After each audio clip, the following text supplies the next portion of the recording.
सास, माँ, बहू और बेटी। नहीं नहीं, ये कहानी इन सारे के सारे रिश्तों की नहीं, बल्कि दो रिश्तों में ही सभी रिश्तों के होने की है। अरे बहू, मेरे और तेरे ससुर जी की रोटी मत बनाना, मैं बना लूंगी, दिन तक ठंडी हो जाती है। बहू जो कि एक वर्किंग लेडी थी। नहीं नहीं माँ जी, मैं अच्छे से कपड़े में लपेट देती हूँ ना, आप क्यों मेहनत करेंगी, माइक्रोवेव में गर्म कर लेना। अरे नहीं बहू, मेहनत मत कर, वैसे भी ऑफिस में कम मेहनत होती है क्या, जा रहने दे।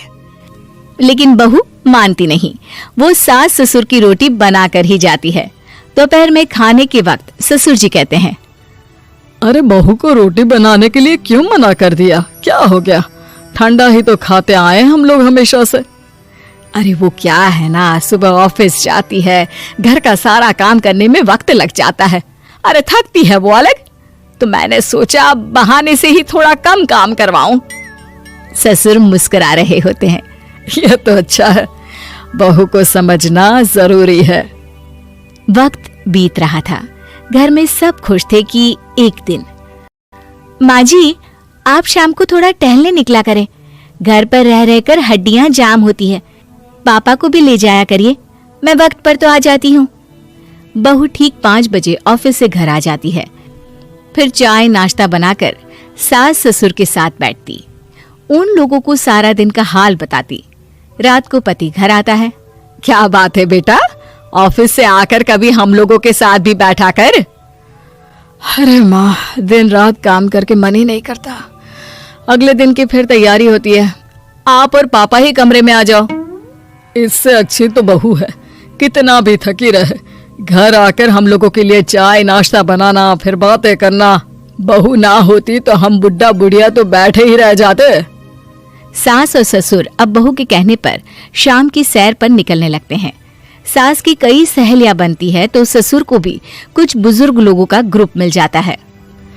कैसा रहा सहेलियों के साथ शाम का वक्त? हम लोगों ने तो भाई खूब योगा किया। अरे हम लोगों को गप्पों से फुर्सत ही नहीं होती।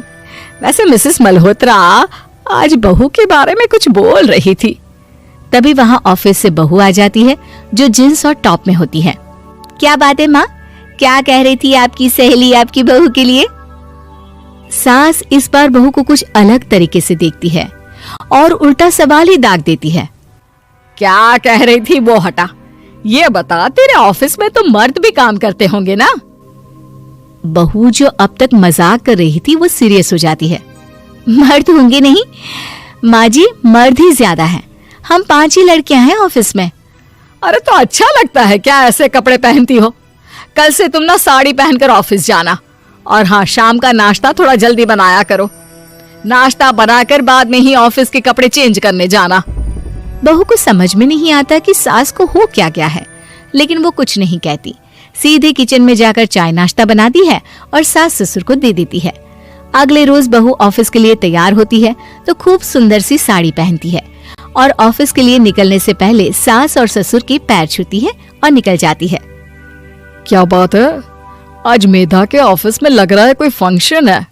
अच्छा, पता नहीं, मुझे तो बताया नहीं, वैसे तो सारी बात करती रहती है। अरे देखा नहीं कैसे साड़ी पहनकर जा रही थी?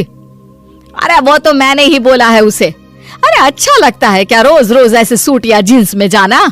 बहू हो, बहू बनकर रहो, और आप भी ना मेधा मेधा मत किया करिए, बहू बोला करिए, सर पर चढ़ जाएगी तो दिक्कत हो जाएगी। सास अब बहू को बहू जैसा रखने लगती है, हर बात पर रोका टोकी, हर बात पर ताने। क्या बात है, आजकल लेट आ रही हो ऑफिस से? अरे चाय के लिए भी देर हो जाती है, हम लोग फिर पार्क में भी देर से पहुंचते हैं। सभी की बहुएं वक्त से चाय नाश्ता करा देती है अपने सास ससुर को, बस एक तू ही है जो उस वक्त ऑफिस से निकलती है।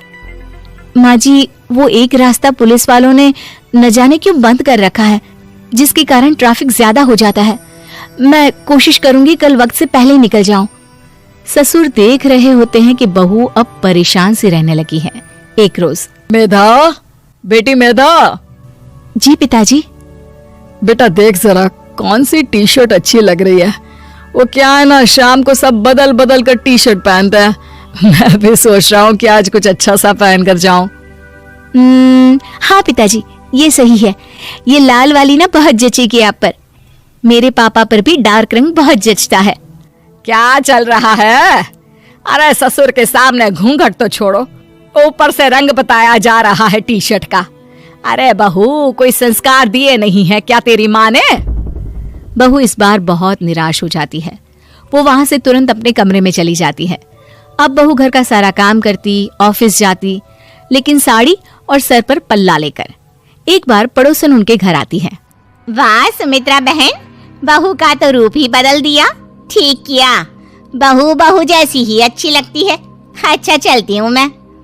पड़ोसन के जाने के बाद सास बड़ी अकड़ के साथ कहती है, देखा मेरा कमाल, कैसे मैंने मेधा बहू को कंट्रोल में कर लिया।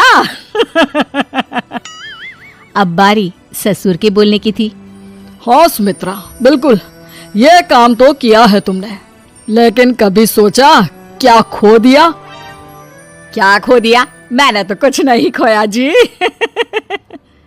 खोया है, पहले बहू जब ऑफिस जाती तुम्हारे पैर छूकर तुम्हें गले लगाती, लेकिन अब सिर्फ पैर छूती है। हाँ जी, ये बात तो आप ठीक बोल रहे हैं। पहले घंटों हम लोगों से बात करती, कमरे में ना जाती, ऑफिस से आते ही खुद की चाय, खाना, नाश्ता सब हम लोगों के साथ करती, सारी बात बताती। लेकिन क्या तुम्हें पता है, बहू की तबीयत खराब चल रही है, वो माँ बनने वाली है। ये बात मुझे बेटे ने बताई कि तुम्हें बता दूं। अब सास की आंख में आंसू थे। वो समझ गई थी कि लोगों के कहने में आकर उसने क्या खो दिया। शाम को बहू घर आती है तो माँ किचन में पकोड़े तल रही होती है। अरे माँ जी, आप रहने दीजिए ना, मैं आ तो रही थी। अरे नहीं, जा तू चेंज कर ले, मैं नाश्ता और चाय टेबल पर ही लगा रही हूँ मेधा। सास के मुंह से अपना नाम सुनकर बहू को बहुत अच्छा लगता है। माँ जी, कोई गलती हो गई है क्या? मेरे होते हुए आप काम करे, ये ठीक नहीं है। संस्कारी और समझदार बहू सास को माँ समझती है, लेकिन सास की बेवकूफी उसे सास ही बनाकर रखती है। बहू, मुझे भी थोड़े संस्कार और समझदार बनने का मौका दे, जिससे मैं भी बहू नहीं बेटी को देखूं तुझ में। और हाँ, मेरा होने वाला पोता क्या कहेगा कि दादी ने तो मेरी माँ को बहुत परेशान किया। बहू सास को गले लगा लेती है। नहीं माँ जी, वो कहेगा कि माँ को तो दादी ने बेटी बनाकर रखा है।